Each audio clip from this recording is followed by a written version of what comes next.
we go. Now anyway. There you go. Oh man. Okay. There we go. Hey. I'm boss in this kind of mouth. Please. No. Not at all. Yeah. How's it going, man? Long time no see. Yeah. You know, it's going, taking it one day at a time. How's everything for you? No complaints. You know, you're still in the process. You know, all of it. So keeping the studying going, pretty much. Just like you, you're just on a whole different level, right? So yeah. Baby steps, literally. We do it for that. Yeah. So like any exams past like this week, and I said like this week that month. I have an exam on Monday. Oh, Monday. Wow. Yeah. So I'm wasting your time right now. Oh man. Anyways, I hope so. Like, you know, people can, I guess, benefit from it. You know, from your shared experience. So that's what we're gonna get into today. So. Sure. Yeah. So you ready? Yep. Okay.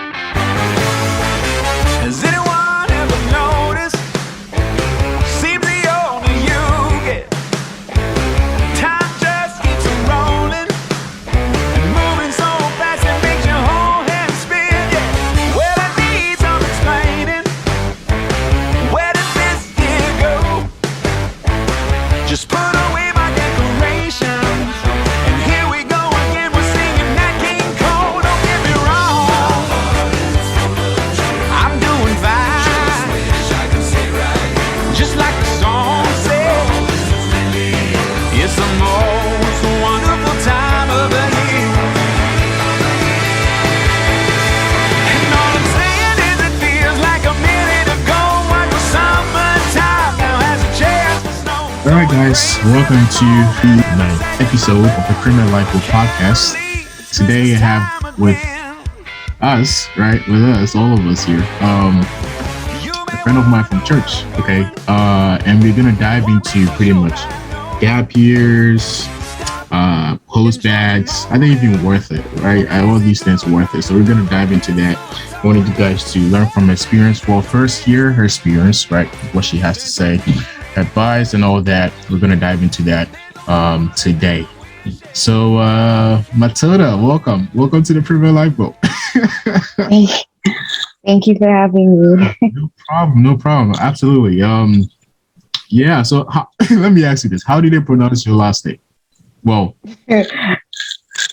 how do I pronounce it? Those in the United States, how do they pronounce your last name? There's a lot of variations. I think Owuo. Oh. It's a big one. Oh my God. Okay. So today we have with us Matilda Owuo. Okay, that's the correct pronunciation. But yeah, so like they say what? Owuo. Owuo. Yeah. Oh man. Okay, Matilda. So tell us, tell us who Maddie is. Like for people who don't know who you are. Mm-hmm. So, I'm Matilda. A lot of people call me Maddie. You can hear Bafor calling me. I grew up in the Bronx. So family and I are from Ghana. I went to like private Catholic school all my life. Always been into school. Pretty happy person, always smiling. I love to have fun. And I've kind of always had a passion for helping people and specifically young people. And then just growing up, I figured that the way to like kind of live that passion out is through medicine. And I am still figuring that out every day. But Right. So that's a perfect segue into why medicine, because I asked everyone this. So let's get back to like the medical school interviews. Why Mhm. medicine for you? Why did you choose medicine, the path of medicine? Because it pays the most. No, I'm kidding. No, I'm kidding. I'm kidding. Uh-oh. Just kidding. Just kidding. Yeah. No, because like I was saying before, I always knew I wanted to like help people in some capacity. If you meet my mom, she's just like always helpful and always doing things for others, and that always inspired me. But she does it through like cooking and stuff. And although I like to cook, I knew it wasn't that way. So I was always trying to figure out in what way I could help. So I did a lot of volunteer work as a teenager, which is kind of weird because most teenagers are just like doing other things. But I don't know, I kind of escaped a lot. So I did a lot of like traveling, and I would help, I would like go to different countries and help out. And I would notice that like I would always like leave feeling like I didn't fully like help them, or like it wasn't permanent. And so I realized it was because a lot of them were sick, and a lot of them needed more than, a couple of hours of attention. And so that's kind of how I got drawn towards medicine. Like I just was kind of like looking to help people with more of a permanent solution. And then when I got to college, I learned a lot about like the disparities in medicine, and that kind of solidified it for me. And I was like, there needs to be a change here. So, yeah. Okay, so I'm hearing you out. You pretty much didn't. Well, okay, so you didn't really start your early ages wanting to go into medicine. If I'm hearing you out correctly, is that correct?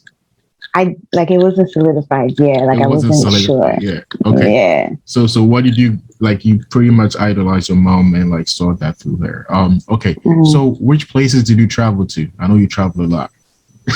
Yeah, I went to Peru, Thailand, South Africa, Bahamas. Thailand. Okay. Yeah. Okay. All right. So which one out of those is your favorite, if you have one? Oh, that's a hard question. That's a hard question. Okay, we need an answer. Yeah. They were all pretty fun, but I think.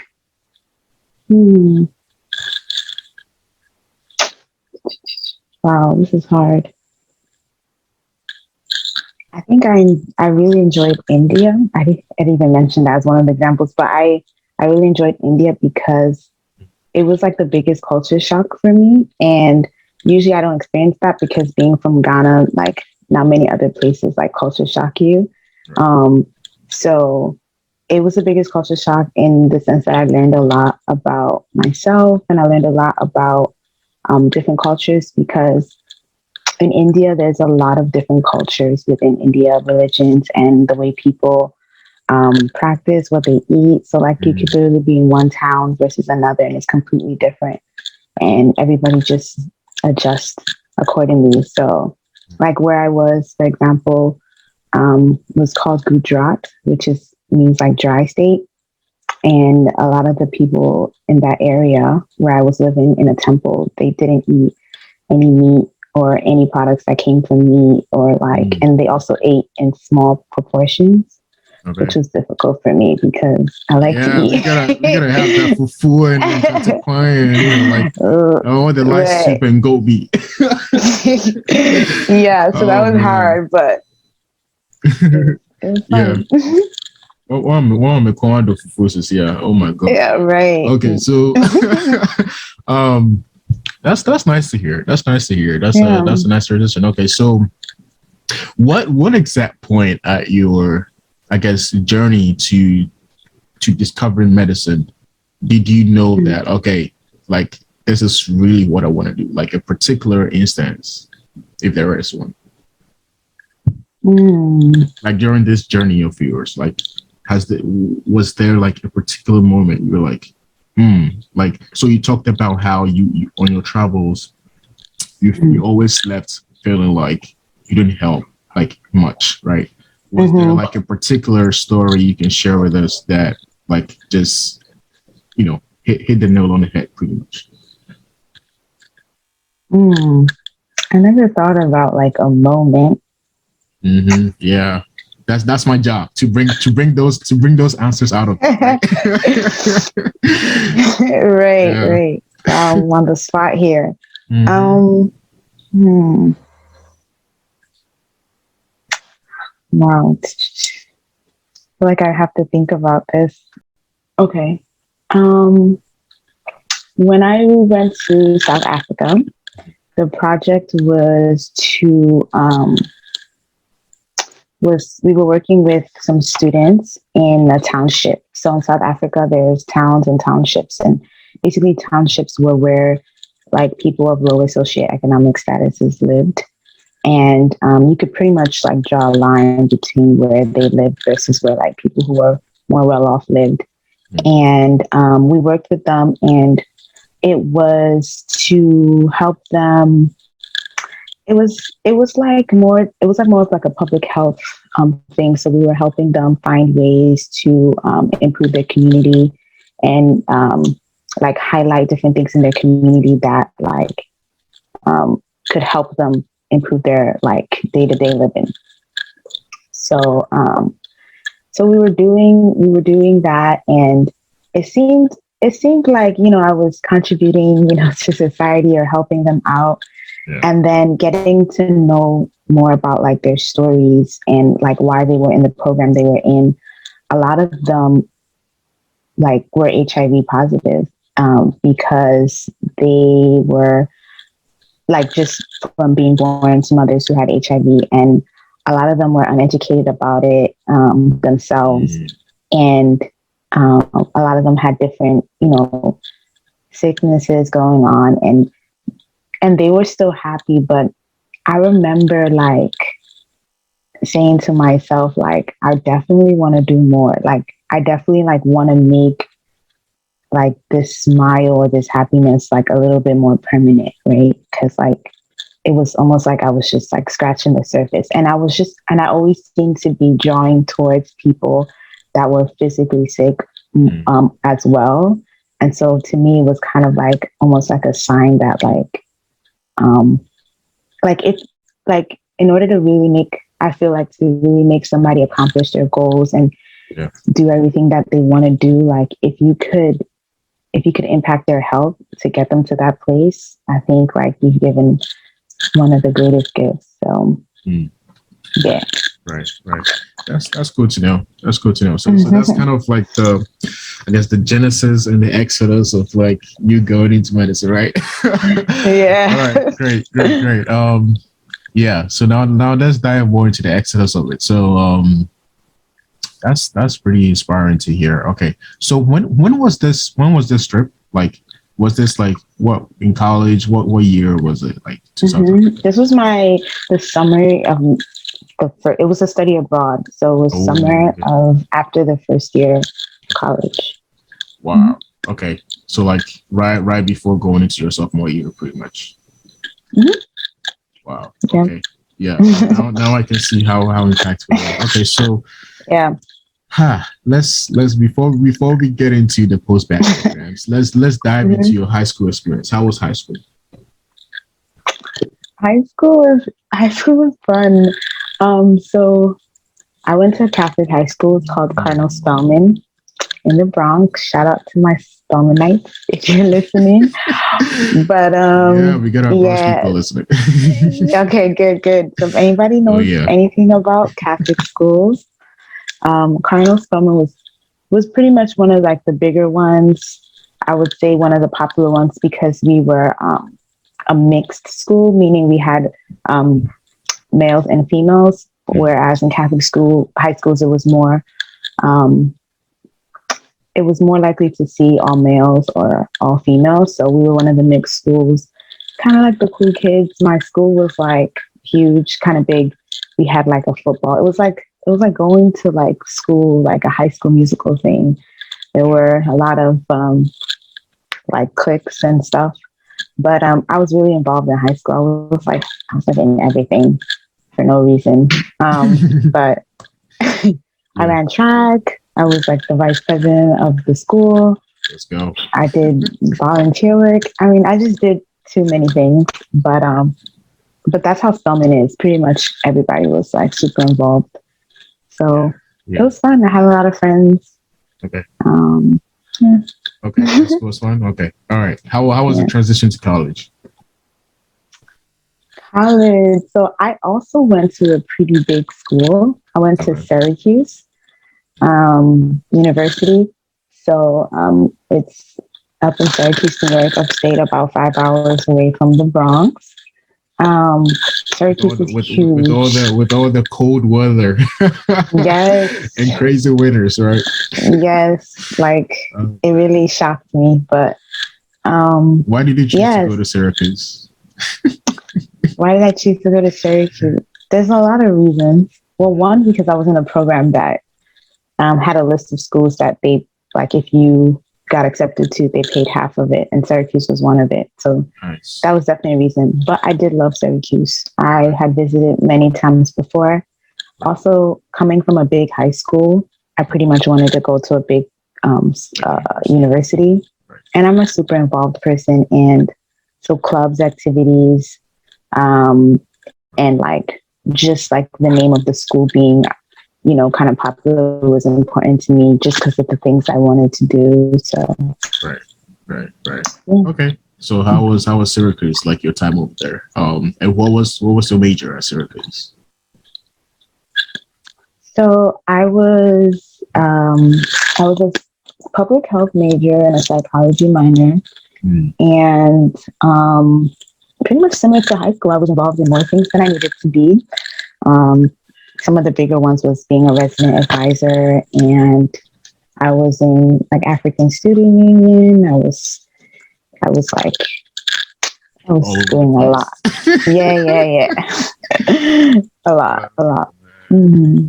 Yeah. Mm-hmm. So public health major with a minor in psychology. Yeah. Okay. So why did you do a minor in psychology?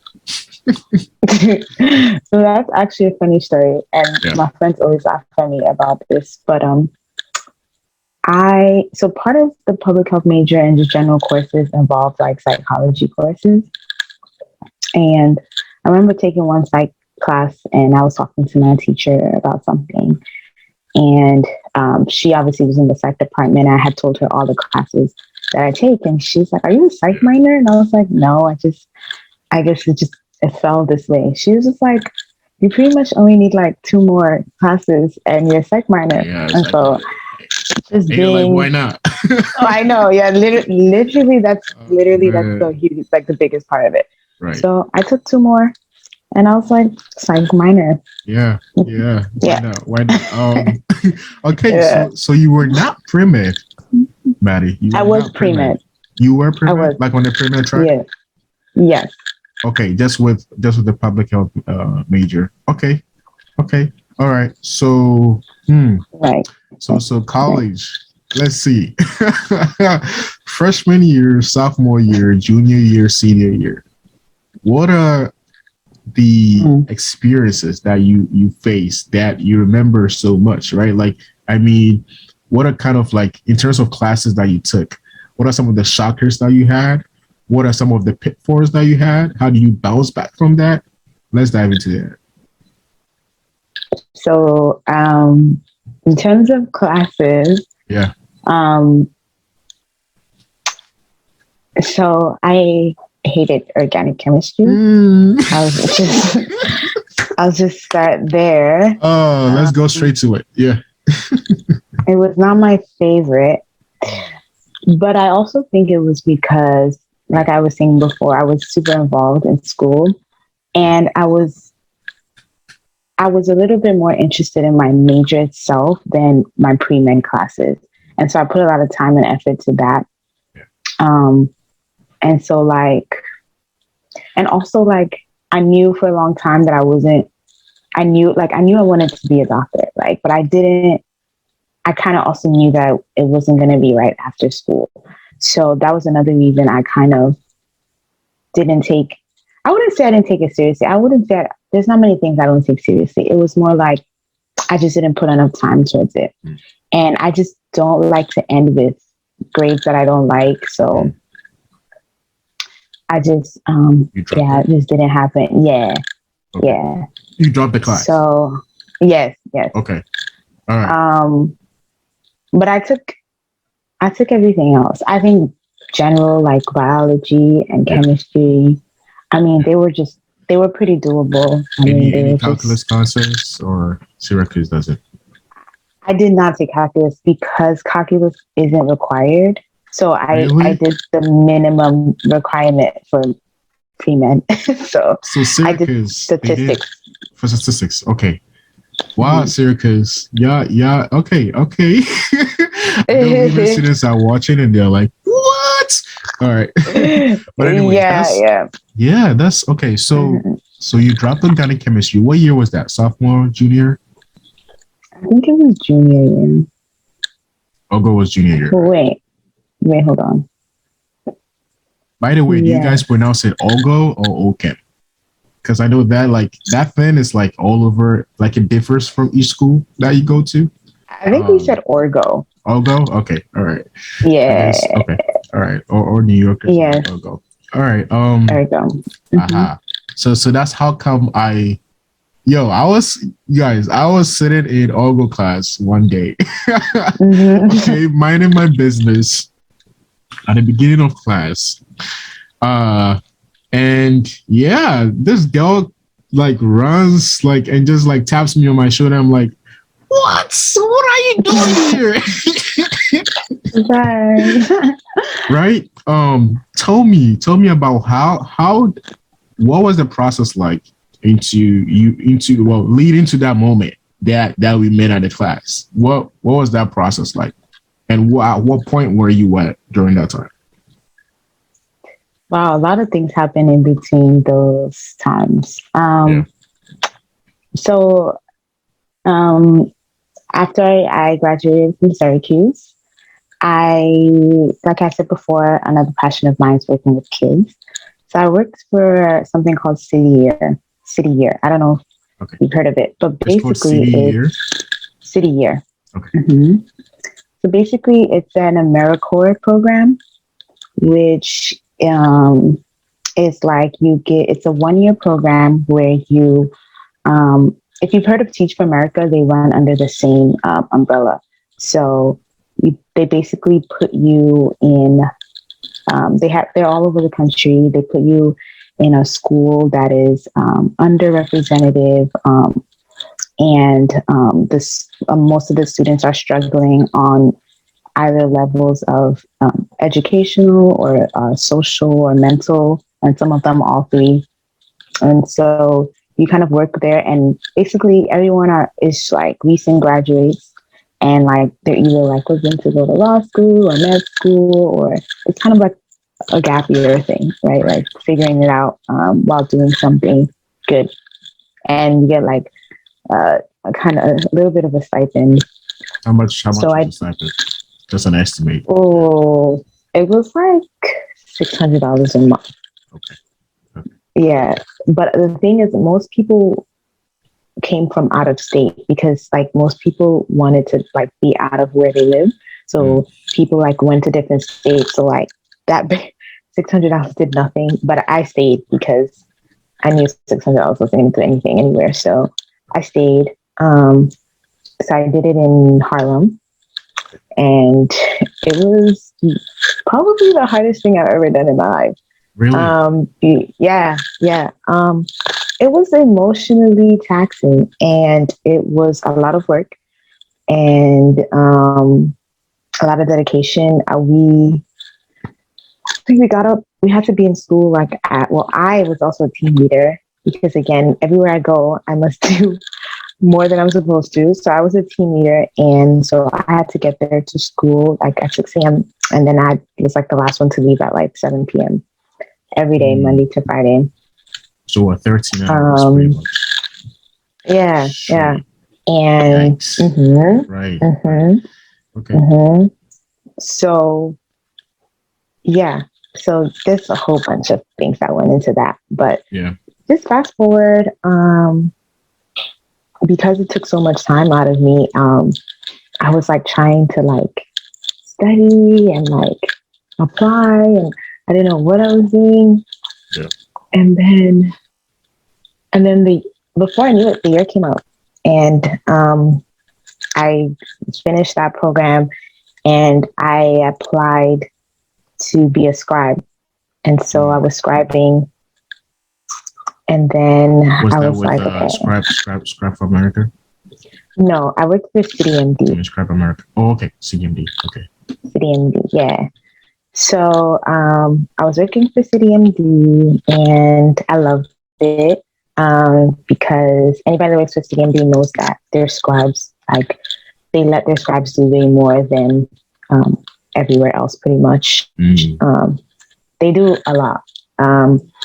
So I learned a lot, and it kind of helped me get my focus back on, like, okay, you said you want to go to med school, like, and you like this, like, you enjoy coming to work, and a lot of the other scribes didn't. So it meant something to me. And so they are really, really, really flexible, and they know that most scribes are just there to try as a stepping stone. So like, you get pretty like lucky with like scheduling and things like that. And so I was like, all right. So I looked at my transcript, and like, because I didn't want to apply to med school like without like kind of knowing I would get in, or because I was like, there's no point, because I hear all the stories. I don't want to go through all this thing. So I kind of looked at my transcript and all the classes that I needed, and I was like, first I was like, oh, I'm just gonna wait until the year starts again. This, and I was like, all right, I'm waiting enough. So I was just, I don't even know.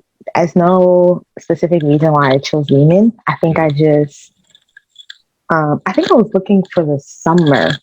And as I was looking for the summer, it popped up that like registration for, when did I do it? The second semester, I think, was it? Or was it? I don't know. It was the first semester, right? It was the fall. It was the fall. Yeah. It was the fall because I remember it getting cold. Yeah, so it was the fall semester. But yeah, I planned to do, okay. I think I had planned to do the summer before, but it wouldn't work with my schedule, because basically if you take a summer class, it's like every day. Right. Versus like taking it throughout the fall. It's like more spaced out a little bit. Right. And I knew I didn't have spaced out. And it would be easier to ask for 2 days off versus, so I was still working full time, and I basically asked, like, guys, if you still want me to work here, I'd love to, but I think it was Tuesdays and Thursdays off. And it worked out. And so okay, so that's when you saw me. Right.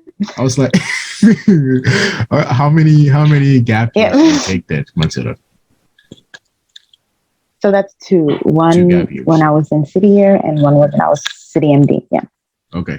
Okay. And well, before I get into that though, what grade did you get the second time you took Owuo? A-?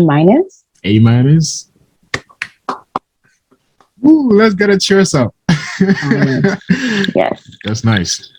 So you meant it. Like, I think this time around, you were ready for it. Because I took 2 classes, so Yeah. Okay. No, go ahead. What are some advice? Well, what are some advice that you have to for students who are struggling in Owuo right now and listening to us? I don't know if I'm the best person, because I still don't like Owuo. Yes, you are. All right. What are some tips? What are some tricks? Like, how did you do so well in Owuo, and what are tips you have for them?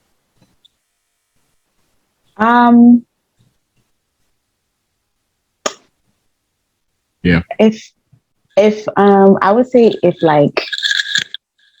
not to take it. First of all, not to take it with pretty much any other class that is as hard or harder.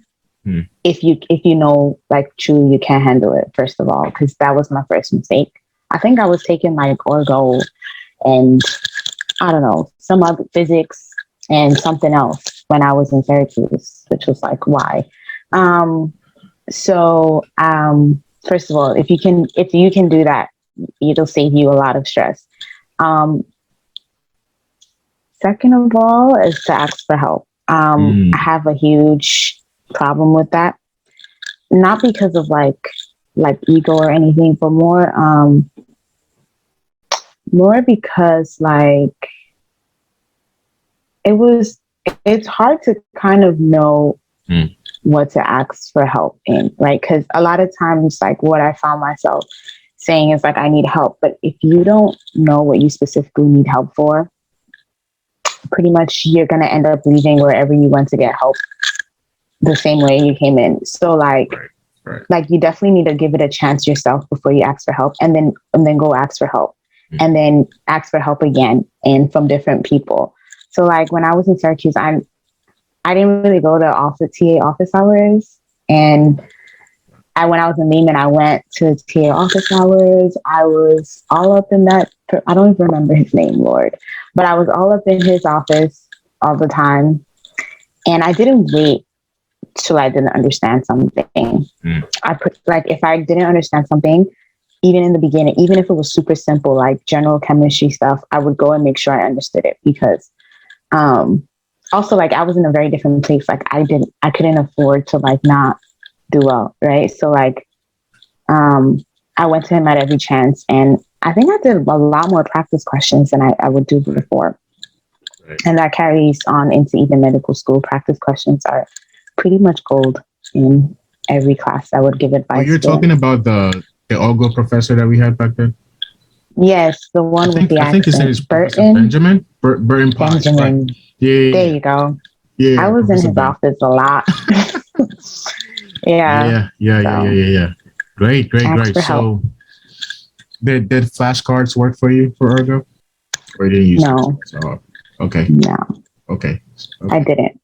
Did you take Owuo 2 or you only took Owuo 1? You need both. I took Owuo 2. You took Owuo 2? Okay. So how did you memorize all the different reactions and all of those things? How did you do that without flashcards? What was your method that worked for you? I write a lot, which is not advice that a lot of people give, but I don't know. Flashcards worked for me like maybe in high school, but I just can't get into them. Even in med school, a lot of people use flashcards in the form of Anki. I don't know if you've heard of Anki. Anki's my best friend. Everyone keeps saying that, and I'm so jealous because I kind of want it to be my best friend, but I think I've given flashcards and that kind of learning so much effort and try. Right. I'm trying it again, so I'm gonna see. This is my last chance. This is its last chance. Hey, I'm trying for this exam. Anki. I mean, you gotta fall in love with Anki right now, because I'm trying, but right. I don't know. But then it's like once you find out, you're not the first person to tell me that you aren't, I guess, like so like and in sync with Anki. So I guess like because I have we did.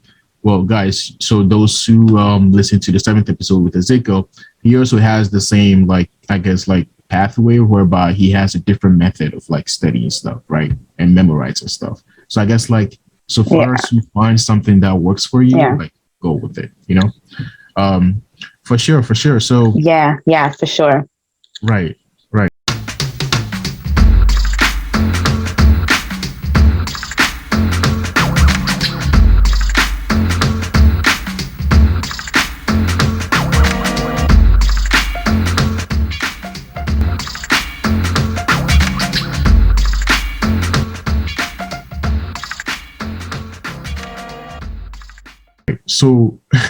So 2 gap years, you retook Owuo. By the way, Matilda, by the time you left college and graduated, what was your GPA? Oh, wow.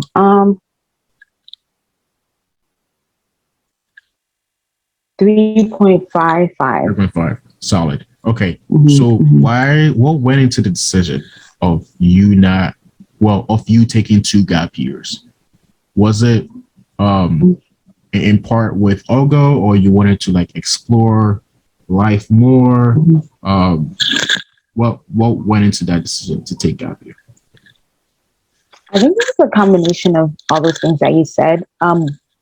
One, I knew I didn't have all the courses yet, right? So, or I didn't have the grades I wanted in the courses that so I knew just logically I couldn't apply one. Right. So, but the bigger reason was I always knew that I wanted to take at least one gap year because,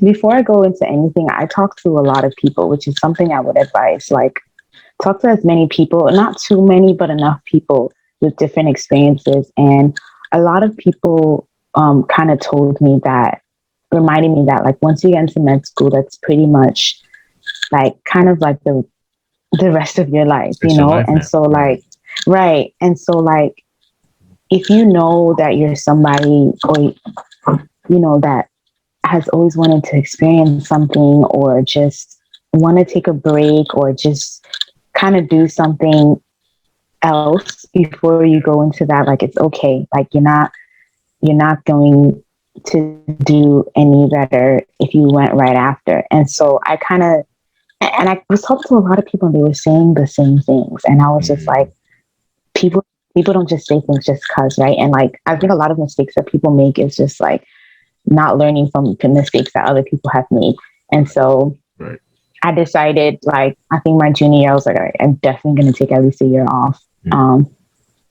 So that was a big part of it. And then obviously just getting all my ducks in a row with like the classes I needed to take and stuff like that. Yeah. Yeah. So the reason why I asked that question was that, is that there's a kind of stigma, right, around gap years. And very soon I'll be making like videos about some of the benefits of that. But yeah, that's why I asked that question. So I mean, in your view, obviously you're in medical school now, so like it was worth it. But was it worth it? Yes, it was 1,000% worth it. Can you hear me? Yeah. Can you hear me? Oh, okay. It was definitely 1,000. I would 100% recommend it. I wouldn't take it back. I wouldn't come here earlier. I loved it. And yes, it's definitely worth it. Yes. Do you feel like taking a gap year or 2 gap years made you more mature and ready? Absolutely. So in my med school class, I think I can count the number of people. There's like 130 of us, and I don't know, I would say probably less than 30 came straight from college. Right. So first of all, it's very common, almost to the point where it's like you need a gap year. Yeah. So now there are actually statistics out there that show that, like you're saying, like if you don't take a gap year now, you're now in the minority, whereby some years past, like that wouldn't be the case, right? Like Definitely. Pretty much, I think a lot of it comes from like you kind of don't like look. Not to say anything about people that are going straight. Like if you're doing that, like you're awesome. Right. Not me, but I think a lot of that comes from you kind of lose the interest of a lot of interviewers because you kind of don't have much to talk about, right? In every med school interview I did or anything like related to that, the whole conversation was either me about city year, about scribing, about traveling. I never talked about college. Like nothing was interesting enough. Yeah. Unless they brought it up, but college wasn't really the highlight of what I talked about in interviews. And I think a lot of people who took gap years would agree that a lot of what they talked about was what they did in their gap year. And it seemed to catch interest. But when you come straight out of college, there's less things to separate you from the 1,000 other people that are applying, right? So, and usually whatever people do in their gap year helps them solidify why they want to go into med school. And I feel like it helps you answer the question better. And I know you said, how so did it make me mature?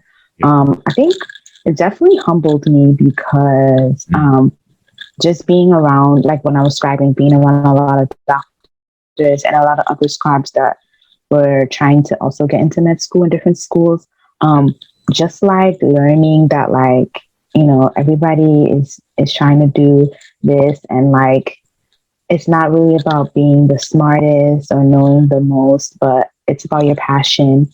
And you know, if you really want to do it, I think just learning to like pay my own bills for a little bit will help mature me, you know. That'll mature you, you know, just being out of college, being out of a space where like nobody's getting your schedule anymore for a little bit before you get into a space where you're on a schedule again, I think definitely matured me. Right. So now let's get into the meat of the whole conversation. Did you go through a post-BAC program? So I went through a special master's program. So there are different types of post-BAC programs. So there's career changers, there's academic. Yeah, I did a lot of research. So so there's career changers, there's academic enhancements, there's post-BACs for underrepresented, and then there's special master programs. So I did a special master's program, which basically is like kind of like a post-BAC, but you come out with a master's degree, and a lot of special master's well, not a lot actually, very few have direct admission into the med school that holds the special master program. So this is with Touro, right?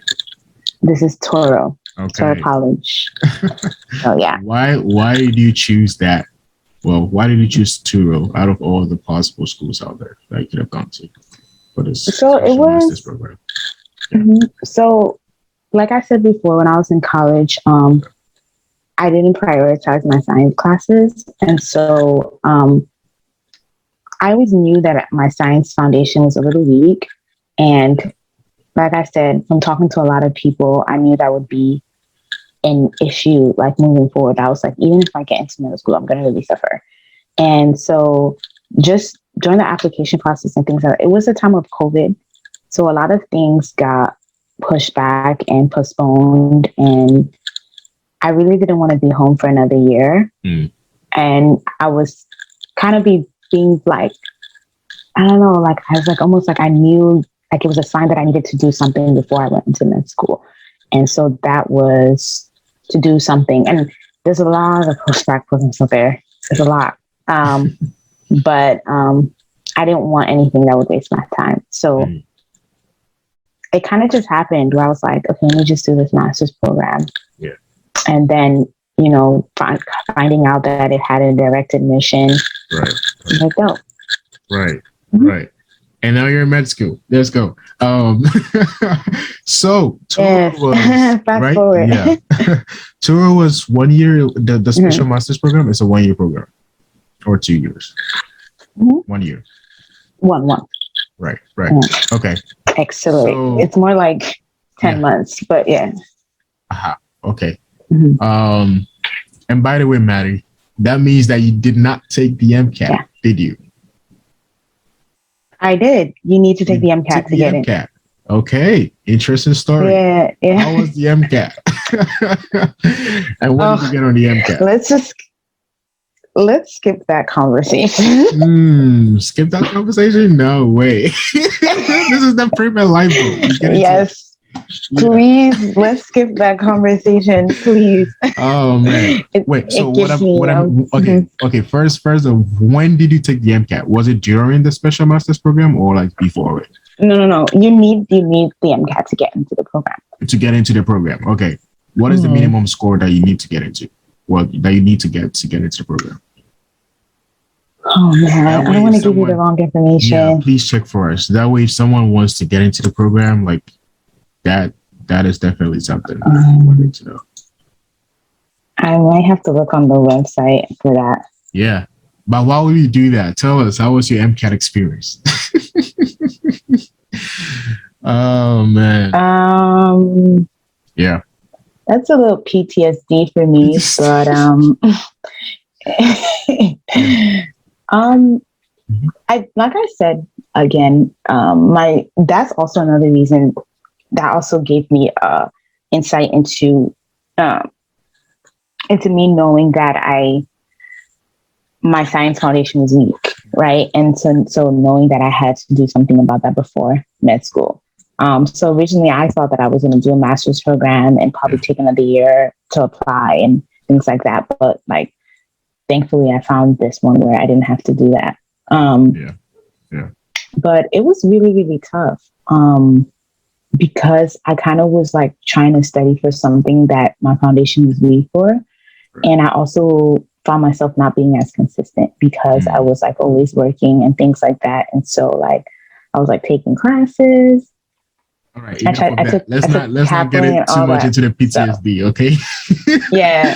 But yeah, let's go to how, pretty much what the minimum score is. Yeah. I think it's a 494, but I don't know if this is updated. Okay. So for those interested in getting into the Touro special master's program, you did a minimum of 494 on the MCAT to get into the program. So that is great news for sure. I think so. That's it. Okay. At least. So what kind of doctor do you want to become, Maddie? What specialty do you want to go into? So I'm between two, actually. Two of them? Okay. Uh-huh. Yeah. I always said I wanted to be a pediatrician, but when I was working in urgent care, I became interested in emergency medicine, which is another reason why I say gap years are important because it teaches you a lot about yourself. So. Okay. Okay. So you made them peds. Okay. Nice. Okay. Yep. Okay. By the way, so Touro is an osteopathic medical school, correct? Yeah. Okay. Why did you choose the DO path? So I found out about DO when I was in college. Yeah. When I was still trying to figure out, like, for sure if I wanted to be a doctor. So I was always interested in public health. Like I said, I was that. So I think I honestly, I Googled one day, like, how do you combine public health and medicine, like jobs that combine or something? Because I was like, and I was the first time I ever heard of osteopathic medicine, which is an interesting story because people never find it on their own. They usually hear it from somebody. Right. And I kind of did, and I fell in love with it. Just the philosophy of it. I won't go too much into it, but it's pretty much treating the patient as a whole and getting more details about them to better treat them. And that was really important to me because it's kind of why I chose medicine. So, yeah. Right. So pretty much you're aligned with your foundational path into medicine, why you wanted to become a doctor, pretty much, right? Long story short. Okay. By the way, let me ask you moving forward, but so you need a minimum of 494 MCAT to get into the program, the special master's program. But after you're done with the special master's program, you just go straight into medical, right? The Touro Medical School. What are the requirements? Okay, so you need to end with a 3.45 GPA. Okay. Minimum. Minimum, nothing less. They don't make exceptions. And that's pretty much it. Yeah. Oh yeah. Okay. So that's it, but it's not it. In other words, right. For lack of better term. Okay. So and also don't quote me. Yeah. Sorry, don't quote me on the MCAT thing because I'm not sure if it's different because there's two campuses. If they updated it, but or if there's a minimum for the other campus. But you can check on the website or call. For sure, guys. I will be sure to get the link from Matilda and I'll link it down below. I will send that to you. So check that. Yeah, check that out. Okay, Maddie. So let's get into this. So you talked about why you chose the DO path. Now, how is med school right now? How is med school right now?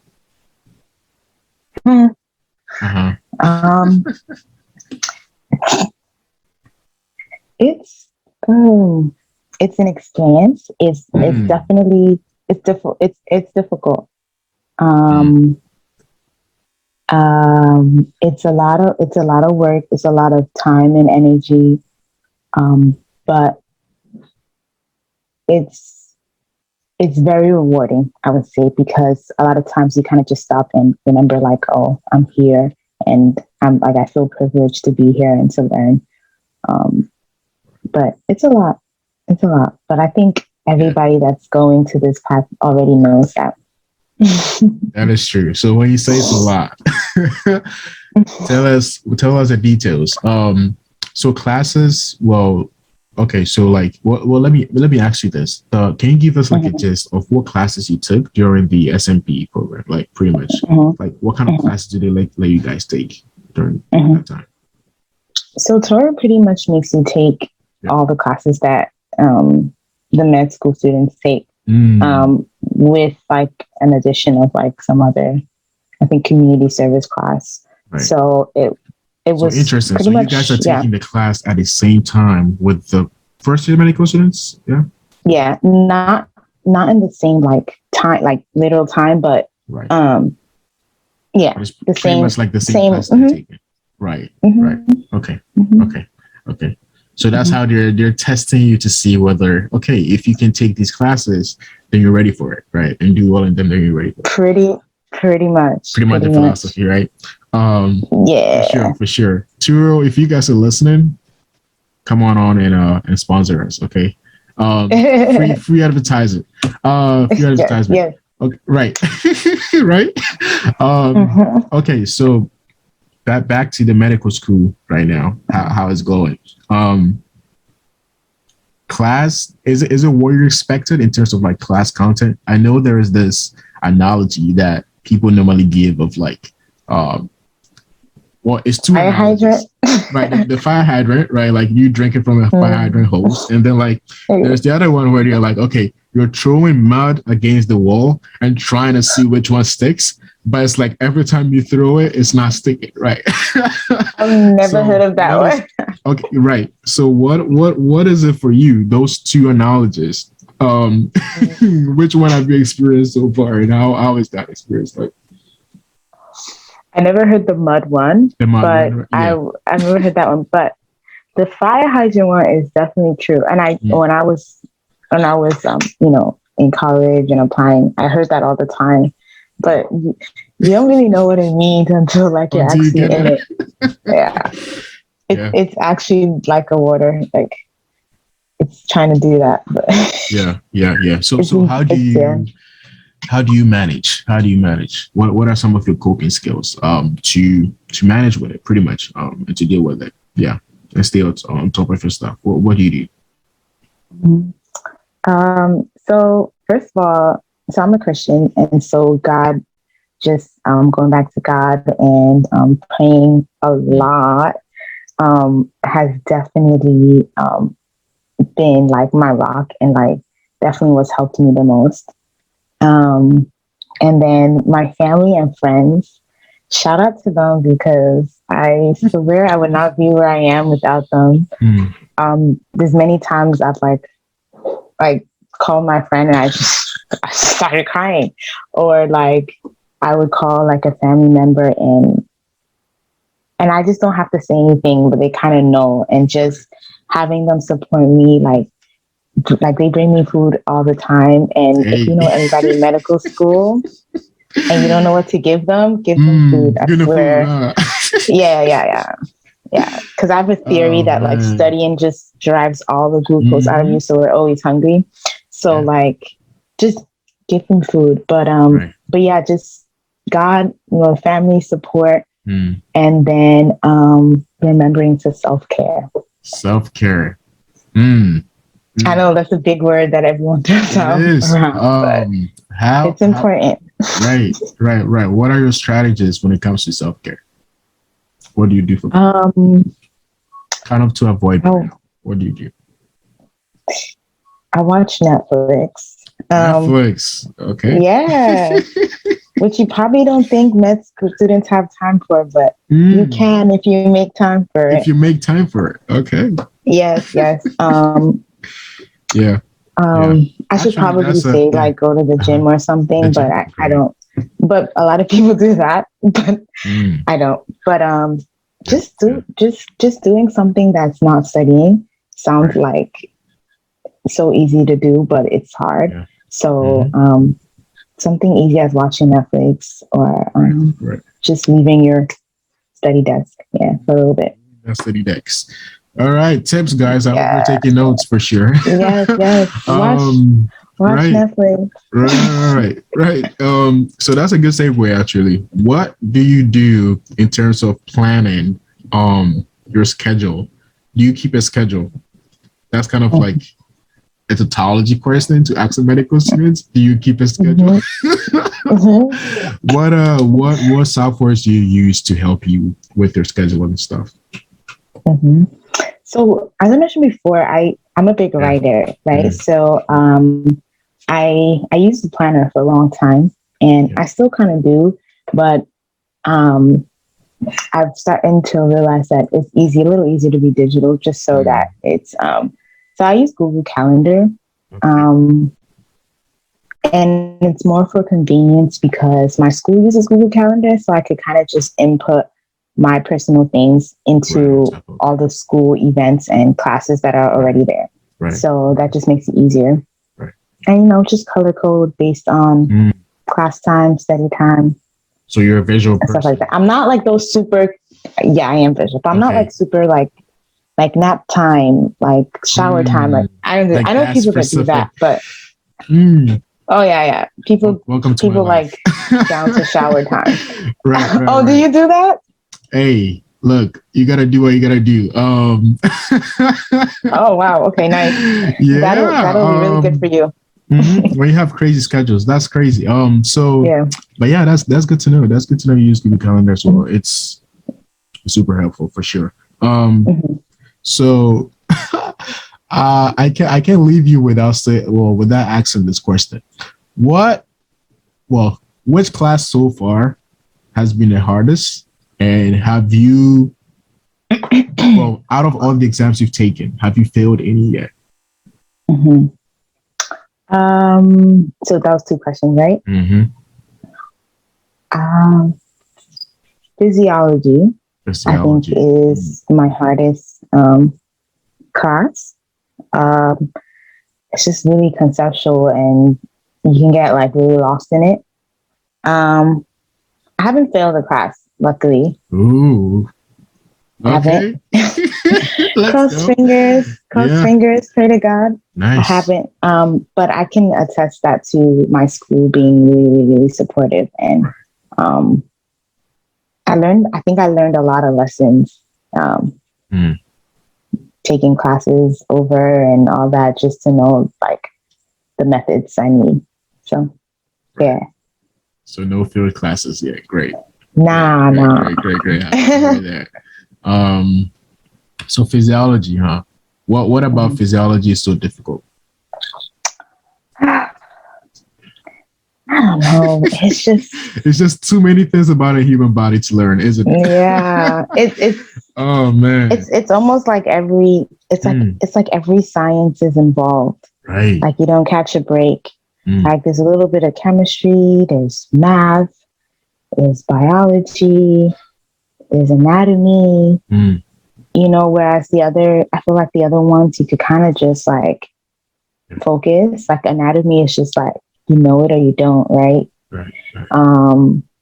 But it's like a lot of things.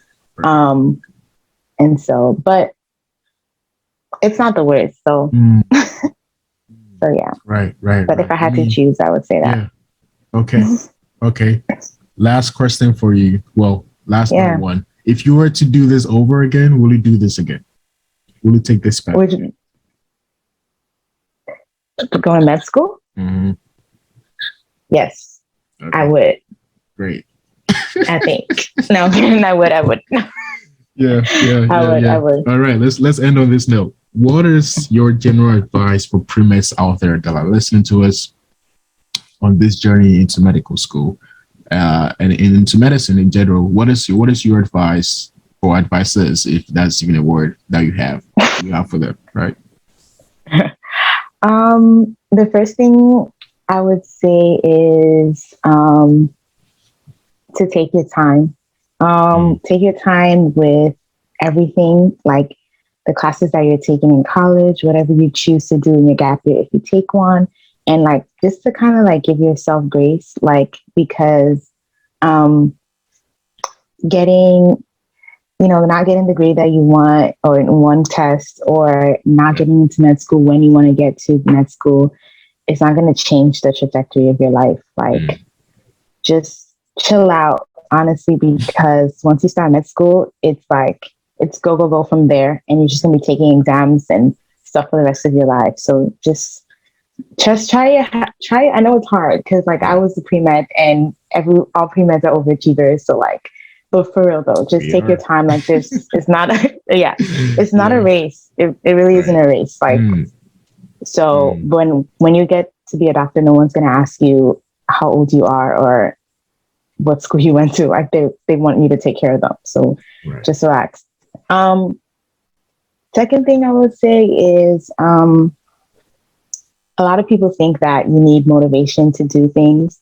And I think that motivation is like 2% of what you need. And I think most of it is discipline. And it's a hard pill to swallow, but I think you kind of know why you're not where you are.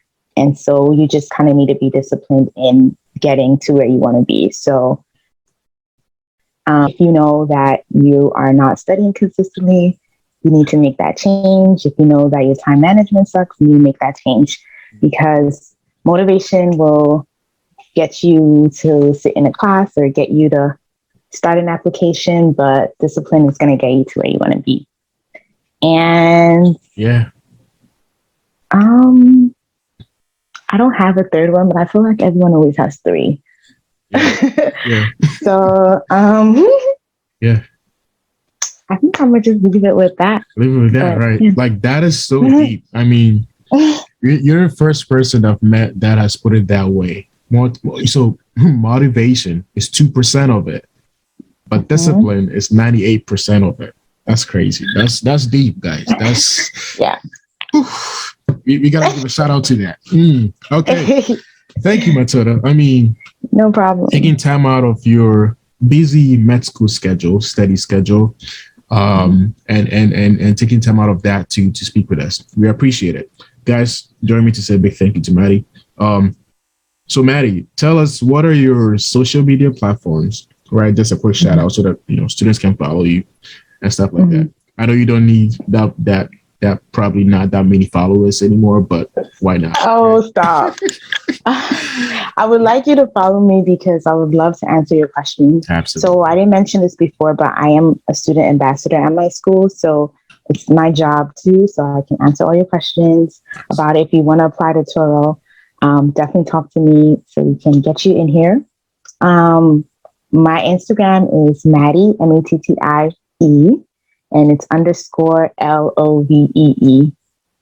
I made it in high school, y'all. Don't judge me. So it's Maddie _love with 2 E's. That's it. I don't have much other social media. And what about your email? My email.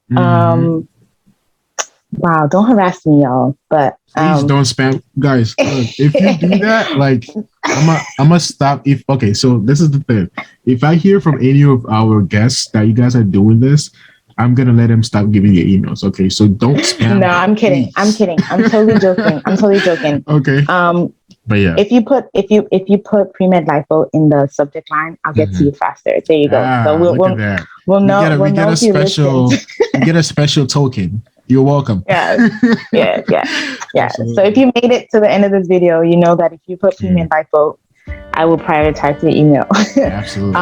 But I'll give my school email so I'll see you faster. It's M and then my last name OWUO @student.touro.edu. Nice. Oh my God. Thank you, Matilda. We appreciate it. We appreciate it. Thank you for having me. Absolutely. Like, we're rooting for you. Okay. We wanted to know that we're rooting for you. Absolutely. And yeah, the Lord is your strength. The Lord is your strength. Amen. Absolutely. Guys, until we meet again, see you next time episode. Bye for now. Thank